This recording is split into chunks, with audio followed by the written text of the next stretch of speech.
बाज को आसमान का राजा भी कहते हैं। बाज एक शिकारी पक्षी होता है जो कि अपने तेज रफ्तार और तेज नज़र के लिए जाना जाता है। बाज लगभग 300 किलोमीटर प्रति घंटे की रफ्तार से उड़ सकते हैं और इनकी नज़र इतनी तेज़ होती है कि ये 5 किलोमीटर दूर से अपने शिकार को देख सकते हैं। और यही चीज़ बाज को बाकी पक्षी से अलग बना देता है। बाज की ज़िंदगी देखने में बहुत ही आसान लगती है, लेकिन पैदा होते ही बाज के जीवन अनेकों संघर्ष से भरा होता है। मादा बाज अपने चूजे को लगभग 12 किलोमीटर ऊपर ले जाकर छोड़ देता है। धरती की ओर ऊपर से नीचे आते वक्त लगभग 2 किलोमीटर उस चूजे को आभास नहीं होता कि उसके साथ क्या हो रहा है। 7 किलोमीटर नीचे आने के बाद उस चूजे के पंख जो जकड़े होते हैं वह खुलने लगता है। लगभग 9 किलोमीटर आने के बाद उसके पंख पूरे खुल जाते हैं। यह जीवन का पहला दौर होता है जब बाज का बच्चा पंख फड़फड़ाता है। अब धरती से लगभग वह 3000 मीटर दूर है, लेकिन अभी भी वह उड़ना नहीं सीख पाया। अब धरती के बिल्कुल करीब आ जाता है, जहां से वह देख सकता है अपने इलाके को।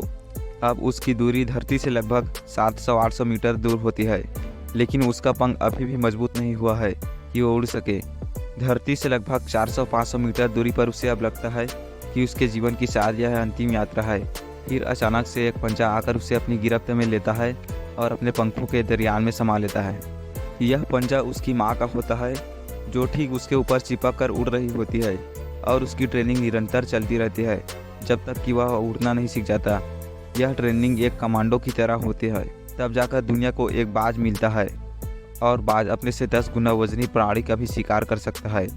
इनका संघर्ष यहीं समाप्त नहीं होता। बाज पक्षियों का राजा यूं ही नहीं कहलाता। अपने शान शौकत और स्वाभिमान के लिए अनंत पीड़ा व कठिनाई सहना होता है। बाज का उम्र लगभग 70 वर्ष होता है, लेकिन इसके जीवन में मोड़ तब आता है जब यह 40 साल का होता है। उम्र के इस पड़ाव में इसकी चोंच सामने से झुक जाती है और काफ़ी लचीली भी हो जाती है, जिसमें वह शिकार नहीं कर पाता। इसके पंख इतने भारी हो जाते हैं कि ये छाती से चिपक जाते हैं, जिनमें उड़ने में तकलीफ होती है। इसके पैर जिससे झपटा मारता है, उनके नाखून टेढ़े हो जाते हैं। अब बाज के पास सिर्फ 2 ही रास्ते होते हैं, या तो वह वैसे ही भूख से मर जाए, या फिर पत्थर से अपनी चोंच मार मार कर तोड़ दें और नए चोंच आने तक का इंतज़ार करें। और बाज ऐसा ही करता है। उम्र के इस पड़ाव पर बाज अपने इलाके के सबसे ऊंची चोटी पर चला जाता है और अपने चोंच को पत्थर पर मार मार कर तोड़ देता है।